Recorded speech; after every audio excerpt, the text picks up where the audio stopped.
Bienvenido, bienvenida a un nuevo episodio de Todo Empieza Ahora. Soy Isabel Gaft, Gaft con V, y te acompaño a superar tu divorcio, transformar y planificar tu vida con mi método único, que es el método ALBA, que es un acompañamiento de 2 meses, porque tras toda noche oscura siempre llega el alba.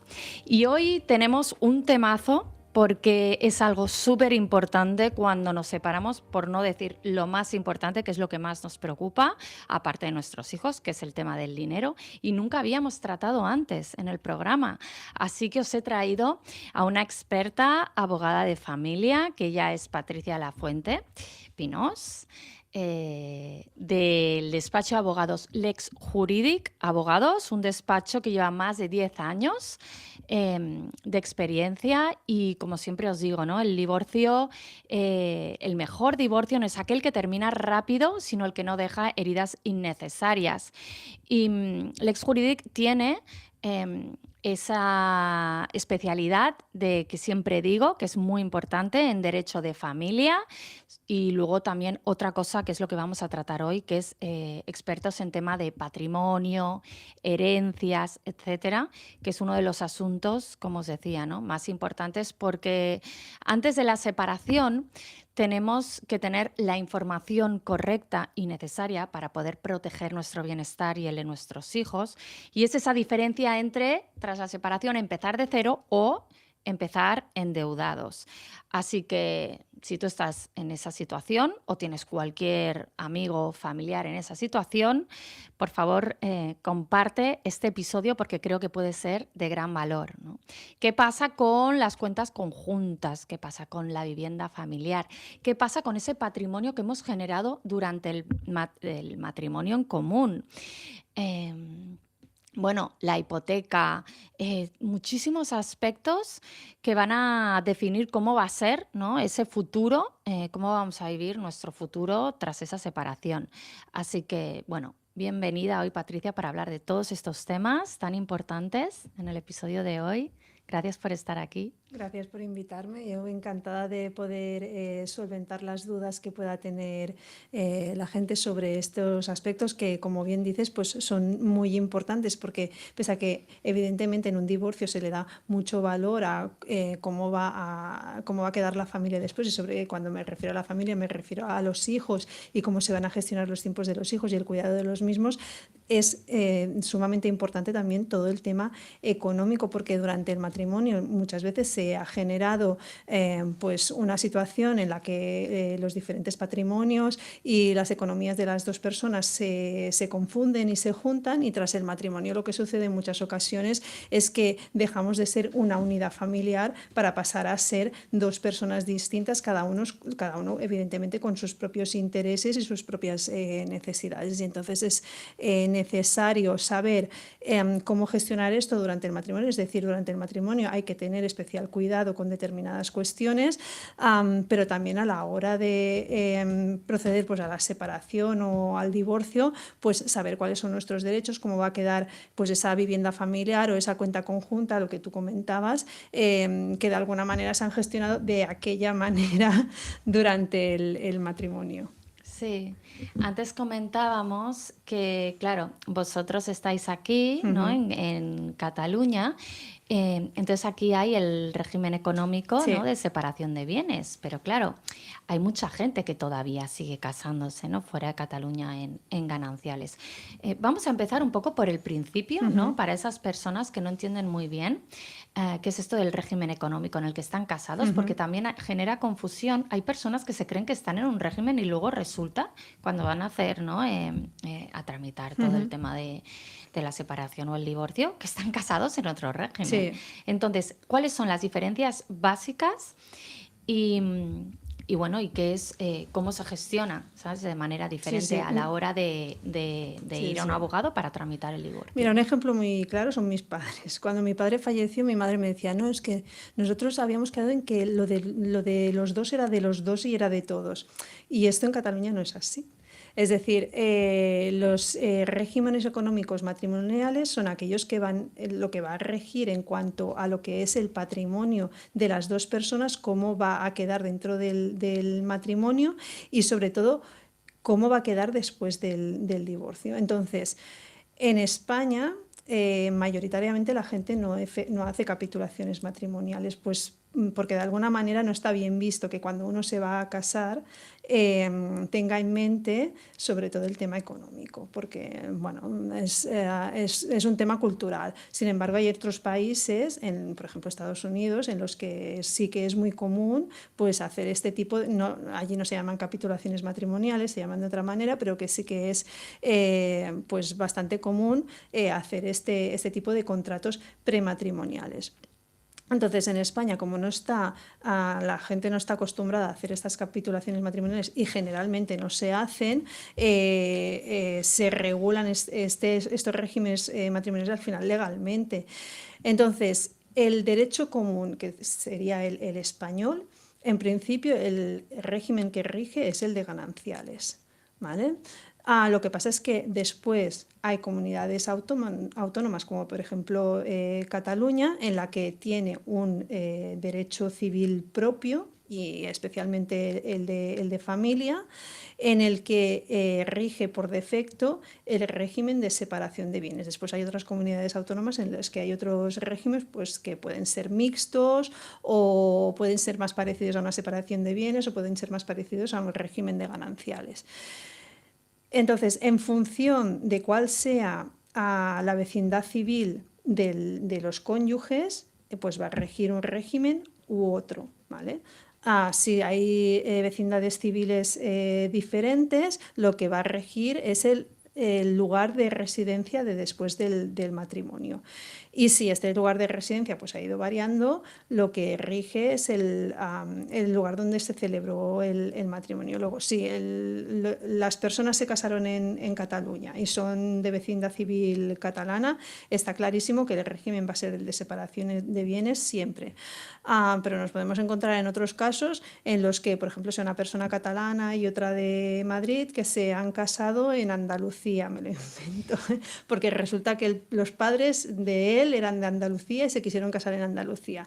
Pues en ese caso el régimen que va a regir va a ser el de gananciales y hay que tener especial cuidado en eso. Entonces hay que ver cada caso en concreto de dónde son las personas que se han casado, dónde se han casado, dónde han residido después, para ver qué régimen va a corresponder. Y por eso es necesario pues, contar con un asesoramiento legal que establezca cuál va a ser ese régimen. Claro, porque las diferencias básicas, Ujú. cuando tú te separas de un régimen a otro, Sí, mira, las diferencias básicas tenemos el régimen de gananciales en el que dijéramos que después de casarse, ¿cómo lo explicaría? Es como si se creara una comunidad de bienes, con independencia de que los bienes que se adquieran o el patrimonio que se aporte al matrimonio o incluso los ingresos que tengan las personas sean propias o no. Por eso hay matices ujú, en esto, pero en general esta es la idea. Es decir, después del matrimonio, todo lo que uno adquiere, ¿de acuerdo? Ya esté a nombre de los dos o esté a nombre de uno de ellos, pues es compartido, está en una comunidad de bienes y además como si dijéramos al 50%. No es al 50% porque eso sería como una separación de bienes, sino que es de la comunidad de bienes, es decir, mm, de la comunidad de gananciales. ¿De acuerdo? Porque se genera esta comunidad de que gananciales. es lo que llaman sociedad de gananciales. Efectivamente, es lo que llaman esta sociedad de gananciales. Es lo que decía, hay matices porque hay bienes o ingresos que no pertenecerían a esa sociedad de gananciales, pero en su mayoría sí. Entonces hay que valorar en el momento en el que hay que hacer pues el divorcio y hay que hacer la disolución, cuáles son esos bienes que pertenecen a la sociedad de gananciales y cuáles no. Entonces, esto por un lado. Por otro lado, el régimen de separación de bienes, que es el que rige en Cataluña y creo que en alguna otra comunidad autónoma, en este régimen cada uno sigue siendo, lo que rige es la titularidad del bien en general. Es decir, si uno de los cónyuges es titular de un bien, aunque lo adquiera después del matrimonio, va a seguir siendo titular de ese bien y el otro cónyuge no va a tener ningún tipo de derecho de propiedad sobre ese bien. ¿Vale?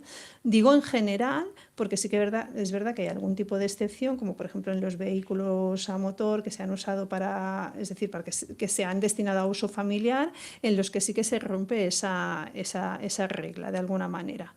¿Vale? Entonces, lo que hay que tener claro es esto, es decir, si lo que rige es y además rige la titularidad. Y esto quiere decir, por ejemplo, que en lo que son inmuebles hay una presunción de donación, es decir, aunque el inmueble esté a nombre de los dos y lo haya pagado solo uno de ellos, hay esta presunción de donaciones, se entiende que sigue estando a nombre de los dos y no será reclamable las cuotas que se hayan pagado o el precio que se haya pagado durante el matrimonio por ese inmueble. Claro, es lo que te quería preguntar, porque claro, hay poca información referente a esto, a lo que Sí. pasa con la vivienda familiar, ¿no? Y también con la hipoteca. Sí. O sea, hay muchísimas dudas aquí. Por un lado está la vivienda familiar, que el juez no tiene por qué, no, digamos, dar el uso a la persona que tiene la propiedad, ¿no? Tan solo la titularidad, Sí. sino por lo general suele ser a esa persona más vulnerable, Sí. ¿no? Entonces, un Sí. poco cómo funciona a la hora de otorgar quién va a hacer el uso Vale, de bueno, esta aquí hay vivienda. diferentes aspectos. Una cosa es la propiedad y la hipoteca y otra cosa es el uso de la vivienda. Entonces, en cuanto a lo que es el uso de la vivienda familiar estamos hablando, ¿eh? En principio se otorga, la ley nos dice a quien se considera que es más vulnerable, ¿de acuerdo? Entonces, un dato que nos da esta vulnerabilidad es el hecho de tener la guardia y custodia de los hijos menores. Es decir, en general, si a quien se le atribuye la guardia y custodia de los hijos menores, se le atribuye también el uso de esa vivienda familiar. Ojo, porque este uso de la vivienda familiar tampoco es indefinido y además tanto la ley como el preámbulo de la ley catalana, del Código Civil de Cataluña, lo establece muy claramente. Es decir, no es un uso indefinido, es un uso que es limitado en el tiempo y cuando se atribuye en favor de la persona que tiene la guardia y custodia de los hijos mayores de edad, en general se atribuye hasta esa fecha. ¿Vale? Esto cuando se hace de manera contenciosa, ¿eh? Siempre, ahora estamos hablando Sí. de manera contenciosa. Entonces, a partir de aquí sí que puede suceder, y legalmente está establecido así, que pues a una de los cónyuges se le haya atribuido el uso de la vivienda familiar, pero resulta pues, que ese cónyuge no sea el más vulnerable, pues porque tiene disponibilidad de otra vivienda, porque sus ingresos son mayores que el del otro, entonces se considere que el otro cónyuge es más vulnerable económicamente y más necesitado en el sentido de necesidad habitacional, como si dijéramos que ahora está Real, necesidad sí, real, sí. necesidad real y habitacional, un concepto que ahora está tan en boga por el tema de los desahucios y demás. Entonces, en estos casos se le puede llegar a atribuir al cónyuge que no tiene atribuida la guardia y custodia de los menores, se le puede atribuir ese uso de la vivienda también. Y lo que comentabas, que incluso se puede atribuir el uso de la vivienda al cónyuge que no es propietario, es decir, que no es titular de esa vivienda, sí, en efecto, también se puede atribuir de esta manera. Y en estos casos lo que se suele hacer es que la atribución de ese uso, dijéramos que va a computar a efectos de alimentos de los menores también, porque los alimentos de los niños pues, se calculan en base a los gastos de los menores y en estos gastos se incluye también lo que sería el coste de la vivienda. Sí. ¿Qué pasa, no? Porque hablemos ahora un poco de hipoteca, ¿no? Hay una hipoteca, Sí. pero uno de los dos cónyuges quiere vender, el otro no. ¿Qué pasa en esos casos? Vale, aquí hay dos cuestiones. Una es el tema de la venta y el otro es el tema de la hipoteca. Tema de la venta. Si uno de los cónyuges quiere vender y el otro no, estamos hablando siempre de separación de bienes. Sí. Si uno de los cónyuges y el otro no quiere vender y el otro no, aquí estaríamos en una situación en la de que uno de los cónyuges lo que quiere en realidad es disolver esa comunidad de bienes que hay sobre ese inmueble. Es decir, Nosotros tenemos dos personas que son los dos propietarios de un bien, pese a que no hayan constituido una comunidad de bienes formalmente, al ser ya dos titulares de un bien inmueble, hay una comunidad de bienes. ¿De acuerdo? Entonces, ¿qué nos dice la ley? Ninguno de los comuneros está obligado a permanecer en esa comunidad de bienes. Entonces, si uno no quiere permanecer en esa comunidad de bienes, bien porque se quiera quedar el bien para él o bien porque lo quiera vender, la solución es ir a una liquidación del condominio, una extinción del condominio, dile como quieras decirle. Entonces hay que iniciar este trámite de extinción de condominio, que puede ser evidentemente de mutuo acuerdo, es decir, pasando por notaría y demás, o si es contencioso, pues entonces hay que hacerlo de manera judicial. En un divorcio se puede hacer de mutuo acuerdo y se puede incluir dentro del convenio, y no hay ningún problema. De hecho, es lo más beneficioso que se puede hacer, es incluirlo dentro del convenio, porque nos evita costes notariales, costes después de impuestos.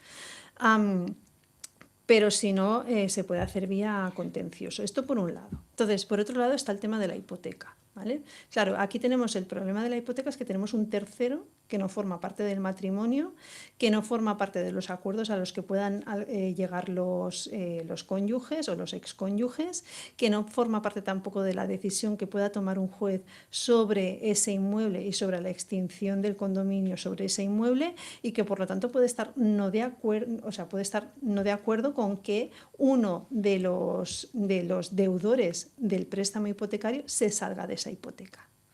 ¿Vale? Y aquí es cuando se genera el mayor problema que tenemos. Es decir, lo que liga más a dos personas no es la propiedad sobre un bien, sino sobre la hipoteca que se tiene sobre ese bien.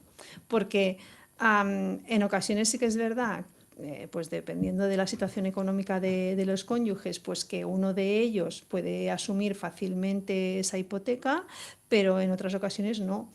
Si se produce la venta y los dos están de acuerdo en que se produzca la venta, pues bueno, si se puede liquidar la hipoteca que queda con el precio que se ha percibido, pues perfecto. Pero en otras ocasiones quizá eso no suceda, pues porque resulta que el piso se lo han comprado hace muy poco y ahora han bajado los precios y demás, y nos encontramos pues también con ese problema. Entonces el tema hipotecario hay que separarlo del tema de la liquidación del condominio y tratarlo por separado con la entidad bancaria. Claro, porque cuando hablábamos en separación de bienes es todo mucho más fácil, ¿no? Sí. Porque lo tuyo es tuyo y lo mío es mío. Ujú. Cuando estamos en regímenes de gananciales, ahí es donde salen las mayores dudas, Ujú. porque claro es, bueno, qué es tuyo y qué es mío, ¿no? Tú Ujú. has hablado de que también hay matices Sí, dentro de esta sociedad sí. de gananciales que se crea. Yo entiendo en un principio que es, bueno, el patrimonio que se ha generado, al igual que las deudas que se han generado durante el Sí, matrimonio, eso es compartido. sí. Pero, ¿qué pasa, por ejemplo, con el tema de las herencias? Hay mucha gente que tiene mucha duda, ¿no? De Ujú. yo he heredado durante el matrimonio, Ujú. por ejemplo, ¿no? Mi ex cónyuge ha heredado durante el matrimonio.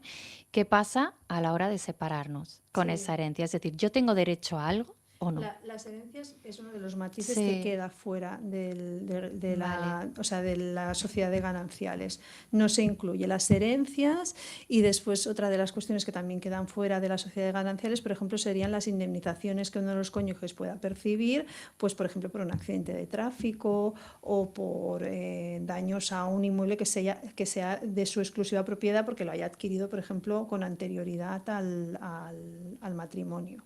¿Vale? Eso quedaría fuera, ¿de acuerdo? Entonces, todo ese dinero se entiende, ese dinero que pueda percibir esa persona es privativo. Ujú. Y después, todas las cosas que adquiera esa persona con ese dinero privativo también es privativo. Es decir, imaginemos que... Vale, y las ganancias de una inversión, por ejemplo, a raíz de esa herencia, ¿no? Sí, exacto. Es decir, Imaginemos que pues, una persona ha cobrado, me lo invento, 500 o 600.000 euros de una herencia y resulta que con ese dinero decide comprarse pues, un piso para después alquilarlo. El piso será privativo, las rentas no, ojo. Eso es importante tenerlo en cuenta. Es decir, lo que será privativo será el piso, que sí que será de su única titularidad, y el otro cónyuge no tendrá ningún derecho sobre la propiedad de esa vivienda. Ahora bien, sobre las rentas sí. Es decir, si por ejemplo lo Claro. alquila, las rentas que se perciban del alquiler de ese inmueble, pues eso sí que irá a la sociedad de gananciales. Claro, porque eso ha sido una ganancia que ha habido durante el Efectiva, matrimonio, esa efectivamente, renta, que sí. son como, ¿no?, las nuevas Ujú, rentas. sí. Claro, eso en el caso que sea gananciales, pero en el caso de que sea separación de bienes, ahí no, ¿no? No. Es decir, en el caso de que sea separación de bienes, como lo que manda es la titularidad del bien, lo que es decir, uno percibe una herencia, es decir, un importe por una herencia, se compra una vivienda, un inmueble para sacarle beneficios, las rentas esas serán de su única titularidad. No tiene que pasar cuentas con nadie más porque lo que manda es lo que decíamos, es la titularidad del bien. Entonces, las rentas que se obtengan del alquiler de esa vivienda serán únicamente del propietario de ese inmueble, de nadie más. Claro. ¿Y qué pasa con los planes de pensiones? Porque claro, el plan de pensión se puede interpretar también Sí. como una inversión a largo plazo o como... Mira, en separación de bienes lo que hemos dicho está Mm, clarísimo. El plan de pensiones es de la persona que lo ejecuta, sí, que lo vamos. ejecuta y sí, y de quien lo paga. Y ya está. En gananciales, el plan de pensiones en sí es privativo. El plan de pensiones, o sea, lo que es el contrato por el que tú, es decir, tú vas a tener después una prestación. Ahora bien, las cuotas que tú has ido pagando a ese plan de pensiones se consideran gananciales por defecto. A no ser que tú acredites que esas cuotas las has estado pagando con dinero que tenías es decir, antes de contraer matrimonio, que eso es complicado, porque un plan de pensiones en principio es una cosa a largo plazo y en general pues tú lo has ido pagando pues con tu sueldo o demás, ¿vale? Entonces, esas cuotas pertenecen a la sociedad de gananciales y en realidad es un crédito de la sociedad de gananciales contra el cónyuge pues, que ha hecho esa aportación a ese plan de pensiones, con lo cual después se tienen que incluir dentro de la liquidación, porque de alguna manera ese cónyuge las va a tener que devolver. Claro. Luego hay una cosa que esto sí que nos afecta a todos, Ujú. que es el tema de las cuentas Sí, bancarias sí. y de las cuentas ¿no?, Ujú, comunes, porque ujú, por lo general no todos ujú. tenemos cuentas Sí, comunes. sí. Yo me he encontrado casos de gente incluso antes de tramitar, ¿no?, la separación, pero que ya sabía que se iba a separar, Ujú. que ha retirado todo el dinero Sí. de la cuenta común. ¿Qué pasa con eso? Porque eso es legal, No. claro. Mira, o sea, si estamos en el régimen de gananciales, lo que decíamos, claro, hay Mm, una cuenta conjunta y en principio todo el dinero que se pone allí es de rendimientos que estás obteniendo de tu trabajo o lo que decíamos de rentas que puedas tener, de inmuebles y demás. Todo eso, claro, es conjunto y es al 50% siempre, ¿vale? En cuanto en separación de bienes, no sucede eso, es decir, en principio el porcentaje que cada uno pueda tener sobre esa cuenta conjunta es en función de lo que haya aportado, pero es decir, pero ahí tiene que estar acreditado, ¿vale? sí. Claro, aquello de que hago un ingreso o llega un ingreso de ves a saber dónde y no se sabe muy bien a quién de los dos pertenece, pues claro, eso se presume que entonces es común, es decir, es de los dos, ¿vale? Entonces, la cuestión es que lo que hay que valorar en el régimen de separación de bienes es que cuando se tiene una cuenta conjunta quede bastante claro cuáles son los ingresos que pertenecen a cada uno de los cónyuges para después saber cuál es el porcentaje que a cada uno le corresponde de esa cuenta común. Claro, cuando uno, lo que te decías, retira todo el dinero de la cuenta común cuando ha habido percepciones por parte de los dos, pues claro, el otro cónyuge va a tener derecho a reclamarle la parte que le correspondería a él, que no tiene por qué ser el 50%, ojo, que esto también hay que tenerlo en cuenta. Claro, esto es algo que tú puedes establecer, entiendo, en Mm, esos pactos de previsión, ¿no? De la Sí, ruptura sí, o las capitulaciones sí, prematrimoniales, el establecer esos porcentajes, sí. porque también con el tema de la hipoteca se puede hacer Ujú. porcentajes, Sí, ¿no? De claro. cara también a establecer de cara a la previsión Sí, de... claro, estamos muy acostumbrados en el tema hipotecas y en el tema de cuando compramos una vivienda de hacerlo siempre todo al 50%. Pero a veces sucede pues que uno de los dos, por ejemplo, puede poner toda la entrada. Ya sabemos que cuando se compra un piso pues te piden normalmente una entrada que suele ser de un 20% porque los bancos te dan un 80% normalmente para pagar el precio del piso, es decir, en préstamo te dan un 80% y por lo tanto al final hay que dar un 20% de entrada. Muchas veces sucede pues que ese 20% no lo tienen los dos, sino que lo tiene uno solo de ellos. Entonces este pone todo ese dinero de inicio y entonces pues claro, eso ya le está dando un porcentaje más alto, como si dijéramos, no en la titularidad, pero sí en el pago del precio. Entonces evidentemente eso también se puede, o sea, se puede regular si uno quiere. No, no se suele regular. O sea, la gente habitualmente lo que suele hacer es compran al 50% con independencia de quién haya dado más entrada o no, o de incluso muchas veces sucede de que uno de los dos ha pagado Sí, totalmente las es que es muy cuotas. común, por eso hay Sí, que tener sí, cuidado, porque sí. sabiendo que te puedes separar, que puede llegar ese Ujú, momento, dejarlo ya, que claramente el sí. porcentaje, ¿no? Por escrito a la hora de Ujú, escriturarlo, lo que sea, porque luego te encuentras que sí. cómo lo reclamas. No se puede Sí, reclamar. claro, en la práctica, En separación de bienes, imposible. O sea, porque ya te digo, es decir, hay esa presunción de donación. Ya no es que digas, es que mm, si yo acredito que he pagado yo todas las cuotas y que solo las he pagado yo y que la otra parte no ha contribuido en absolutamente nada, la realidad es que hay esta presunción de donación. Entonces, presunción de donación, ¿qué quiere decir? Que se supone que tú le has donado ese dinero mientras has estado casado. Cuidado porque esto es siempre mientras has estado casado. Lo que sucede muchas veces en los temas contenciosos, ¿de acuerdo? Es que se tramita el divorcio, se puede incluso en lo que es el divorcio establecer la extinción del condominio, porque una de las dos partes lo pide, pero resulta que hasta que no se puede ejecutar esa extinción del condominio, hay esa hipoteca que se sigue pagando, la sigue pagando la misma persona. Entonces, desde que hay sentencia de divorcio en adelante, ahí sí que es verdad que ya se rompe esa presunción de donación y entonces ahí esas cuotas, bueno, no enteras, sino el 50% de esas cuotas sí que se las puede reclamar al otro excónyuge que no las está pagando. sí. Ahora vamos a hablar de eso, pero antes nos vamos un momentito hacemos un break de publicidad y luego me vas a responder qué pasa cuando uno deja de pagar esas cuotas.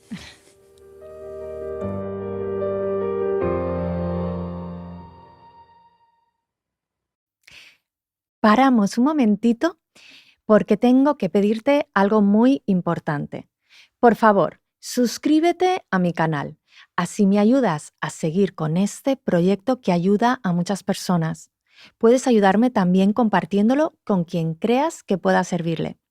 Si necesitas que te acompañe a planificar tu separación o divorcio y a superarlo con éxito, puedes agendar una llamada gratuita conmigo o ver mis servicios en los links que te dejo aquí abajo en la descripción. Juntos iremos de la mano en toda la parte logística, legal, financiera, familiar, mental y emocional para que recuperes esa paz y estabilidad que necesitas para ti y tu familia. Gracias por tu confianza en mí. Seguimos con el episodio.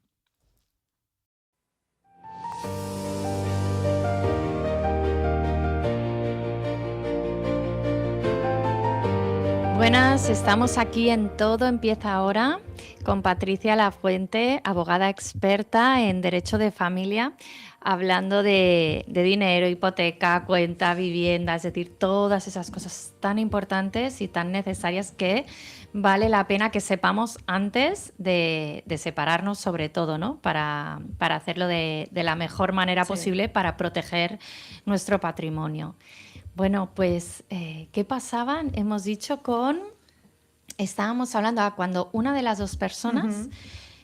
deja de pagar su parte de la hipoteca. Vale, pues lo que decíamos es que si esto sucede durante el matrimonio, pues hay esta presunción de donación.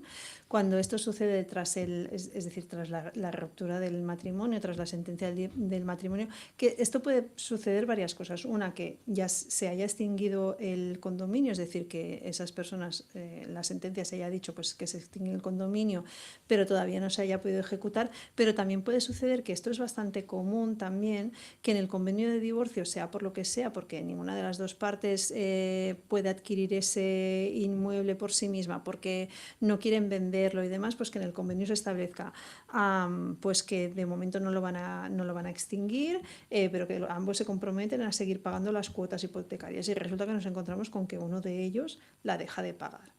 ¿Vale? Evidentemente, después de la sentencia, la persona que ha seguido pagando las cuotas hipotecarias va a tener derecho a reclamar el 50% de esas cuotas al otro, ¿de acuerdo? A la otra persona, porque la deuda con el banco es solidaria, es decir, ambos excónyuges son deudores solidarios de la entidad bancaria. ¿Esto qué quiere decir? Que el banco, si se dejaran de pagar esas cuotas hipotecarias, podría ir tanto contra el uno como contra el otro. Al banco le da igual, él lo que quiere es cobrar. Entonces, habitualmente siempre van contra los dos, pero en general le da igual cobrar de uno que cobrar del otro. Entonces, el excónyuge que sigue pagando puede reclamar al otro excónyuge el 50% de esas cuotas hipotecarias. La cuestión es que lo que sí que es importante en estos convenios en los que se establece esa obligación de seguir pagando las cuotas hipotecarias, que sí que se establezca de una manera muy concreta. Es decir, que se diga, sobre tal inmueble pesa esta hipoteca, es decir, hay esta carga, hay este préstamo hipotecario, la cuota que se está pagando es esta. Si son intereses variables, pues se paga esta cuota con intereses variables, que ambos cónyuges se comprometen o se obligan a seguir pagando la parte correspondiente, es decir, el 50% de esa cuota hipotecaria, porque, es decir, si se establece de esta manera tan concreta, después a la hora de reclamar, y con ir a una demanda ejecutiva es suficiente. ¿Vale? Es decir, tú tienes ese pacto en una sentencia, tú te coges esa sentencia, dices, bueno, pues este señor lleva, o esta señora lleva 1 año, 2 años sin pagar.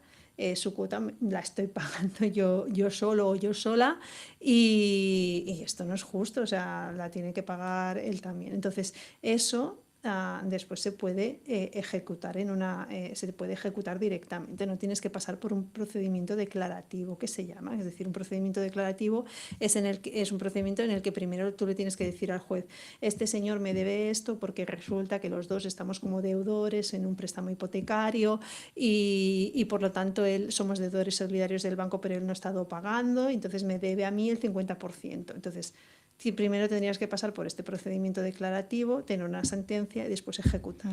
Con lo cual, Claro. si está en un convenio, es mucho más fácil.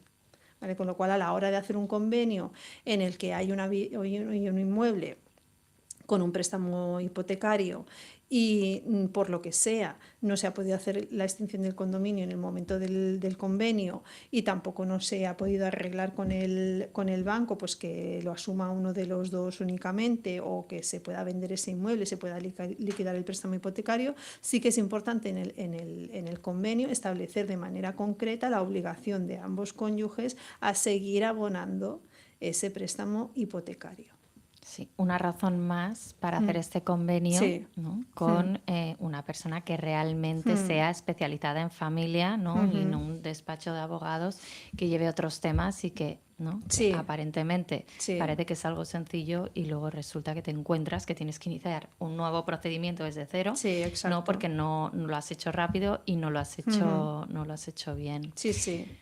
Em, Bueno, a ver, lo ideal sería hacer la extinción de condominio en sí, el convenio. Lo que pasa es que muchas veces nos encontramos pues con personas que, sea por lo que fuere, pues económicamente no lo pueden hacer en ese claro, momento. esa es Entonces, otra. las soluciones que tenemos que encontrar, pues a veces son mixtas. No son lo ideal, porque al final, cuando tú estableces esa obligación en un convenio, te tienes que fiar de que la otra persona va a seguir contribuyendo, pero por lo menos si lo tienes en un convenio establecido, pues tienes esta posibilidad de ejecutar directamente la sentencia. Claro, todo lo que puedas hacer desde el convenio al Ujú. final te ahorra tiempo y dinero. Sí, efectivamente. Sí, sí. Porque ¿cuánto puede tardar, o sea, para, de alguna manera, todo el tema de gestión patrimonial Ujú. en un caso de divorcio? Sí. ¿Cuánto tiempo Pues tarda? es lo que decimos, dependiendo de si es mutuo acuerdo y entonces estamos en un convenio, o si es un contencioso y entonces ahí sí que nos vamos a mucho más tiempo. A través de un convenio, también en función de cuánto dure la negociación, ¿eh? Pero a través de un convenio. Una vez la demanda tiene entrada en los juzgados, en principio, en unos 6, 7 meses aproximadamente, podríamos tener una sentencia de divorcio. Digo aproximadamente porque en función del partido judicial también la cosa cambia, ¿vale? O sea, por ejemplo, en Barcelona pues estaríamos en esos plazos más o menos, incluso hay algunos juzgados que menos, pero por ejemplo Madrid es un partido judicial que es muy lento y si, el simple hecho de admitir a trámite las demandas y entrarlas y demás ya cuesta muchísimo. Um, con lo cual, en función del partido judicial, pues tarda más o menos. Contencioso, nos vamos al año, 2 años mínimo para obtener el divorcio. Después está el tema, las cuestiones económicas, lo que hemos dicho, es decir, dentro de un divorcio contencioso se puede extinguir, ahora hablamos separación de bienes, Sí, ¿vale? Se puede extinguir el condominio, pero el juez lo único que va a establecer es que se extingue el condominio. Después, para poder dijéramos, extinguir efectivamente, liquidar ese condominio, efectivamente hay que ir a un procedimiento ejecutivo. ¿Vale? Entonces, claro, es primero el procedimiento ordinario de divorcio, que al final, pues esto es lo que hemos dicho, un año, 1 año y medio, 2 años aproximadamente, teniendo en cuenta que no haya segunda instancia, es decir, que no haya una apelación, lo tengan que devolver y demás. Y después lo que sería una ejecución de esa sentencia, pues que nos podemos ir, si no hay acuerdo en cómo se liquida ese condominio, si tenemos que pasar por un tasador, si tenemos que ir a una subasta, nos podemos ir pues también fácilmente a otro año más. ¿Vale? sí. Ahora, gananciales. Lo mismo, es decir, en un régimen de gananciales, si hay un convenio, pues el régimen de gananciales se puede liquidar en el mismo convenio, es decir, se hace el inventario en el mismo convenio y se liquida el régimen de gananciales en el mismo convenio, con lo cual debería ser relativamente rápido, teniendo en cuenta siempre el partido judicial donde vayas a tener que presentar esa demanda. En un procedimiento contencioso, pues es que se alarga muchísimo. ¿Por qué? Porque primero hay que presentar la demanda de divorcio. Una vez presentada la demanda de divorcio, sí que se puede pedir la disolución de las sociedades gananciales, pero hasta que no se tiene sentencia del divorcio, no se puede pedir la liquidación de las sociedades gananciales. Con lo cual, claro, esto, pues imagínate, si lo que es el divorcio se puede alargar entre 1 y 2 años y después añádele lo que sería la liquidación de esa sociedad de gananciales que nos encontramos pues que si no hay acuerdo, es decir, uno pues propone una liquidación, el otro no está de acuerdo, hay que nombrar a un contador partidor porque al final es un procedimiento de liquidación de patrimonios, pues añádele otro año más, año y medio más. Sí, Por lo tanto, recomendación, convenio. sí, Para todo además, ya no solo para el tema económico, sino yo creo que han pasado por aquí otras abogadas sí, también expertas en matrimonios que también han recomendado sí o sí los acuerdos y el convenio. O sea, además es que hay una cuestión que la gente yo creo que no lo valora porque cuando se divorcian es como que se vuelven menores de edad y es que no son capaces de tomar decisiones sobre sus propias vidas. Cuando en realidad sería lo ideal, porque al final en un convenio de divorcio lo que tú estás exponiendo ahí es cómo va a ser tu vida durante los próximos años, por lo menos unos cuantos años. Sí. Otra cosa es que después, si las cosas cambian y las circunstancias se modifican, pues se puedan cambiar. Pero durante unos cuantos años tu vida va a ser como pone en ese convenio. Si es que yo siempre lo digo, es el contrato más importante que vas a firmar en Sí, tu vida. sí, Porque sí. tardamos, ¿no? Un año ahí organizando la boda con Mm, toda la ilusión, pero luego queremos divorciarnos rápido. sí, sí, Cuando sí. eso realmente, o sea, va a impactar todos Ujú. los próximos años. Sí, sí, correcto, exactamente. Y comentabas antes del tema, ¿no? Del proceso que se puede alargar mucho, Ujú. ¿no?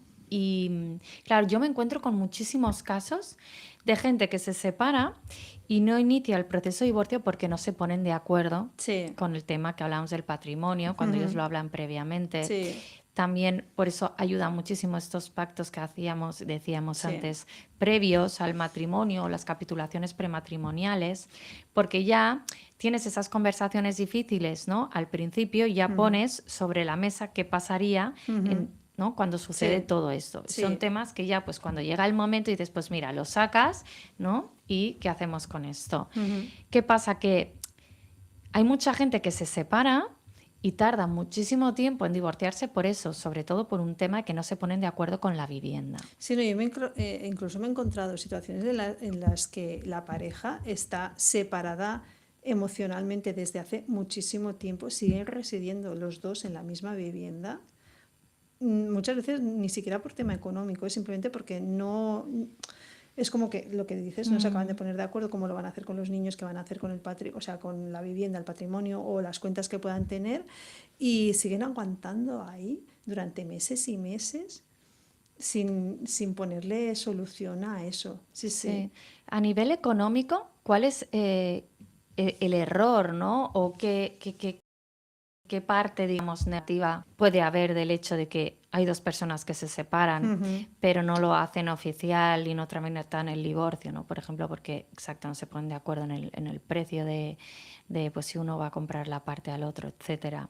Mm, Bueno, a ver, en primer lugar que el problema se enquista, es decir, sobre todo porque lo que he dicho, creo que lo he apuntado al principio, cuando uno está casado, pues es como que no hay problema y lo de tuyo es mío y lo mío es tuyo y yo te ayudo y no hay ningún problema, pero en el momento en el que las dos personas ya mentalmente están separadas, porque muchas veces sucede esto, mentalmente están sí. separadas, cada uno ya empieza a mirar por sus propios intereses y su propia economía. Entonces se encuentran con situaciones pues, en las que empiezan a reclamarse, recriminarse, yo he pagado esto, yo es que pago más de aquí, tú pagas menos de allí. A veces empiezan, pues, por ejemplo, si uno de los dos resulta que estaba pagando pues, los suministros de la casa por entero porque se lo tenía domiciliado en Mm, su cuenta bancaria y el otro no, pues le dice, no, es que tú me debes de esto y de esto y de esto,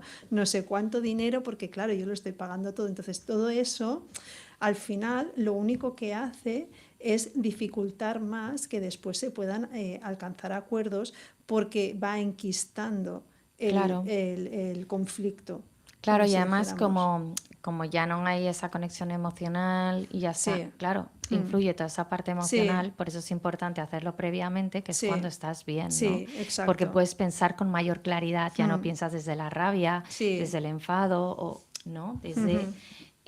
pues eso, muchas veces Cada situación esas es un mundo, emociones. también, porque a veces lo que sucede es que, y ahora ya hablo del tema más emocional, sucede que uno de los dos ya está fuera, es decir, hace tiempo que está fuera del matrimonio mentalmente, y el otro todavía, pese a que los signos son muy evidentes de que ese matrimonio está roto, uno de los dos resulta que todavía no ha caído en la cuenta, es decir, no ha caído del guindo, como Sí. si dijéramos, de que se van a divorciar. Claro, Entonces, es que hay un proceso de duelo y la fase mm, inicial es esa fase de sí, negación, sí, que hay sí. personas, claro, les cuesta mucho Sí, más. muchas veces no van a la par los dos. Hay uno que ya está y el otro que todavía no, Claro. no se ha enterado. Entonces, esto sucede y sucede a menudo. Sí. Sí, sí, Comentábamos antes, durante la publi, el tema del vehículo, sí, que también hay un tema ahí bastante de sí. desconocimiento. Sí, sí, sí, porque claro, en el régimen de separación de bienes lo que decíamos, de que manda lo que es la titularidad del bien, Pero ¿qué sucede con los vehículos a motor? Es decir, los vehículos que utilizamos y sobre todo los que son destinados al uso familiar. Pues, por ejemplo, pues dentro del matrimonio, pues uno de los cónyuges resulta que compra un coche y ese coche lo ha comprado él, ¿vale? A su nombre. Y lo está destinando al uso familiar, pues para llevar a los niños al cole, o indistintamente lo utiliza también el otro cónyuge, pues para llevar a los niños al cole o para ir a comprar o lo que sea. Entonces, en principio, ahí, pese a que el vehículo esté a nombre de uno de los dos, ese bien se entiende que es común. Es decir, que Claro. sí, sí.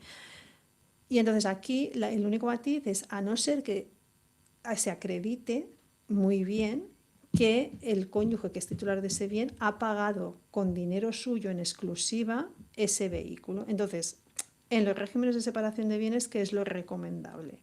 Cuentas, o sea, cada uno su cuenta propia, es decir, una cuenta a su Ujú. nombre, y después una cuenta conjunta a la que vayan los gastos, como si dijéramos, familiares, es decir, pues en este caso, pues los gastos de los niños, si la vivienda es común, pues los gastos de la vivienda, de suministros, pues los de la compra en general, este tipo de gastos, pues que vayan a esa cuenta común. Pero claro, si uno lo que quiere es pues que yo he comprado un vehículo y lo he comprado y ese vehículo es mío, ese vehículo lo tienes que pagar tú y tiene que estar claramente a nombre tuyo, pero sobre todo pagado por ti. La manera más fácil de acreditarlo es que el pago de ese vehículo esté domiciliado en una cuenta que es de tu única titularidad.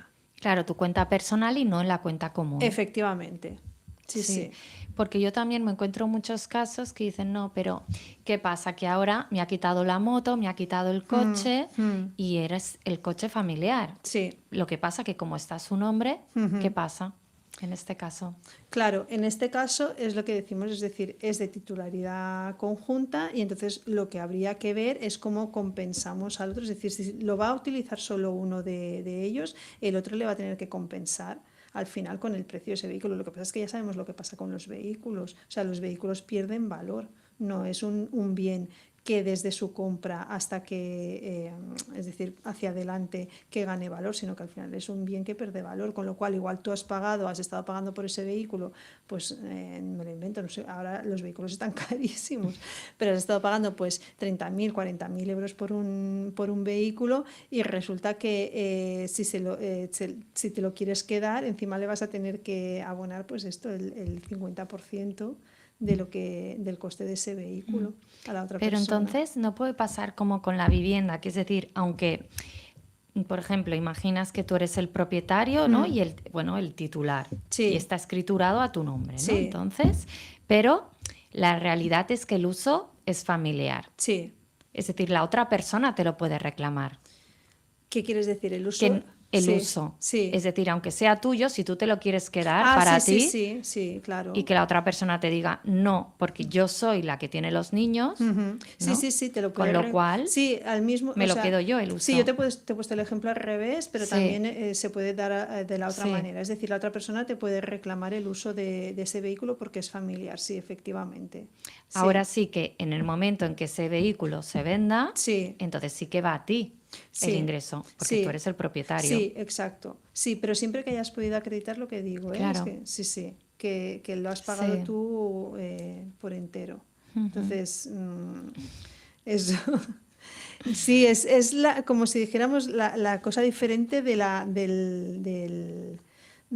lo que es la separación de bienes. ujú, Que no, en este caso la titularidad pues no tiene tanta trascendencia como el uso que se le haya dado a ujú. ese vehículo. Sí.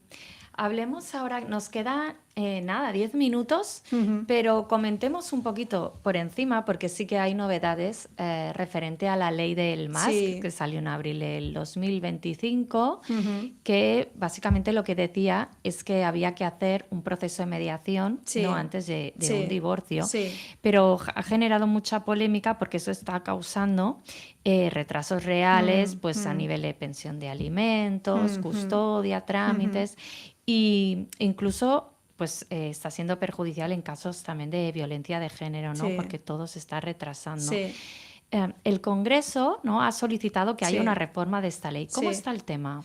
Pues en principio debería pasar por o sea, está aprobada por el Mm, Congreso, tiene que pasar por el Senado y una vez pasada por el Senado, en principio ya debería quedar aprobada. Plazos ahora más o menos, tampoco no sé decirte cuántos, pero os falta este trámite únicamente. A ver, yo en cuanto a esto sí que tengo que decir que en general los abogados de familia normalmente siempre hacíamos este intento de negociaciones, siempre lo hemos mm. hecho, este intento de negociación, es decir, o bien mandando un burofax a la otra parte o si sabemos quién es el abogado de la otra parte, pues poniéndonos en contacto con el abogado de la otra parte, intentando este trámite previo de negociación para ir mediante convenio, porque como decíamos, o sea, todos somos conscientes que es mucho más beneficioso un divorcio mutuo acuerdo, ya sea porque las dos partes van al mismo abogado, ya sea porque cada uno tiene su abogado, pero en general siempre es mucho más beneficioso esto por tiempos, porque se regulan ellos mismos su vida, porque hay cuestiones que se pueden regular en convenio que en un contencioso no te lo van a regular. Por todas estas cuestiones que al final nosotros ya lo hacíamos. Lo que pasa es que, claro, los plazos que se nos han establecido con los MASC, que son los medios estos alternativos de solución de controversias, son unos plazos larguísimos. Es decir, el hecho de que tú tengas que mandar un requerimiento y que te tengas que esperar 30 días, aunque sean naturales, pero son 30 días, es que es muchísimo. Entonces, depende de qué situaciones, pues sí que se puede esperar, no hay problema, porque lo decíamos, porque hay gente que ya lleva mucho tiempo separada y que de hecho tampoco ya no le viene de 30 días, pero hay otras situaciones en las que sería necesario que estos plazos cuanto menos se acortaran. En principio lo que el Congreso ha determinado es que todo lo que son procedimientos de familia quede fuera o sea, esta propuesta de ley es que los procedimientos de familia queden fuera de esta obligación de requisito procesal de haber pasado previamente por un medio alternativo de solución de conflictos que todo el mundo le llamamos MASC, Mm, para quien no lo sí, sepa, para cortar.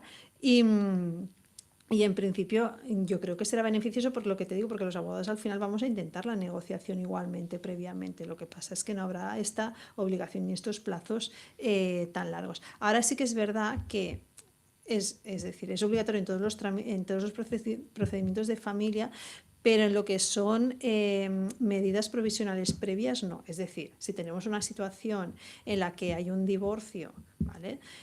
No hay ningún tipo de medidas, hay que adoptar medidas porque, sobre todo porque hay niños, ¿vale? Y entonces estos niños quedan desamparados, como si dijéramos, porque no se ponen de acuerdo con cómo establecer la guardia y custodia, no se ponen de acuerdo en cómo cubrir lo que son los gastos de los menores, no se ponen de acuerdo a quién se atribuye el uso de la vivienda. Bueno, pues esto se puede ir a un procedimiento de medidas provisionales previas a la demanda y en este procedimiento sí que no es necesario más ahora mismo, ¿vale? La ley que tenemos ujú, ahora no los incluye. Entonces, ahí sí que podemos utilizar ese procedimiento para los casos urgentes. vale, vale. Sí, esto es buenísimo, porque ¿qué ves tú a nivel legal en España que, digamos, que se podría mejorar? A nivel legal, que se podría mejorar. Bueno, yo creo que lo que se podría mejorar es procesalmente, sobre todo, el acortar los plazos de los juzgados, porque sobre todo los procesos contenciosos, ya no solo por un tema de solventar situaciones económicas difíciles o por solventar situaciones con los menores, sino que ya emocionalmente desgastan mucho a las personas. Es decir, cuando un procedimiento contencioso se alarga tantísimo en el tiempo, eh, genera un desgaste excesivo en las personas.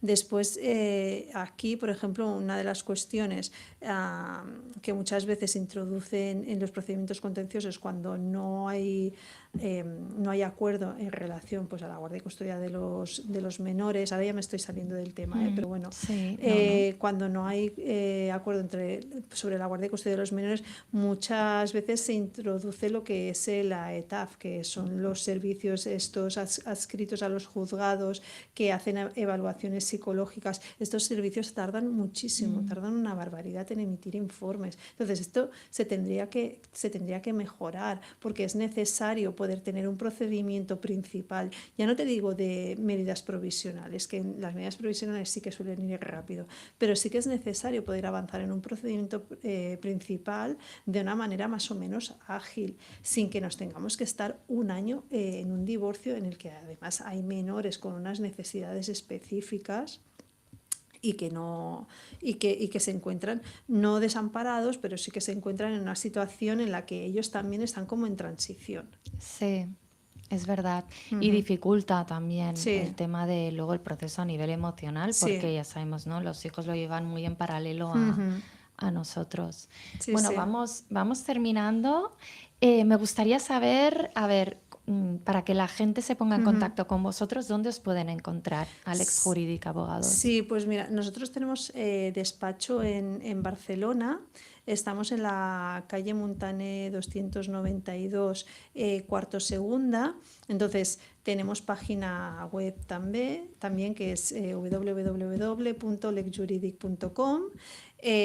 Nos podéis contactar también a través de nuestro correo electrónico. El general es info@lecjuridic.com. Y el teléfono del despacho también, que evidentemente se puede llamar al despacho sin problema, preguntando por mí o preguntando por Lex Juridic directamente, que es el 93 414 6776. Y a través de todos esos medios, pues se puede contactar con nosotros sin ningún problema para hacer cualquier consulta, para dudas que se puedan tener sobre los casos personales y demás. Bueno, pues muchísimas gracias, Patricia. Gracias a ti por invitarme y muy contenta de haber podido aclarar dudas y ayudar a la gente a tener más claro pues cómo solucionar sus conflictos. Totalmente. Es que es muy complejo y es importante que la gente se ponga en buenas manos de despachos como vosotros para que les acompañen. Muy bien. Así que bueno, gracias por estar allí. Nos vemos el próximo jueves. Un beso.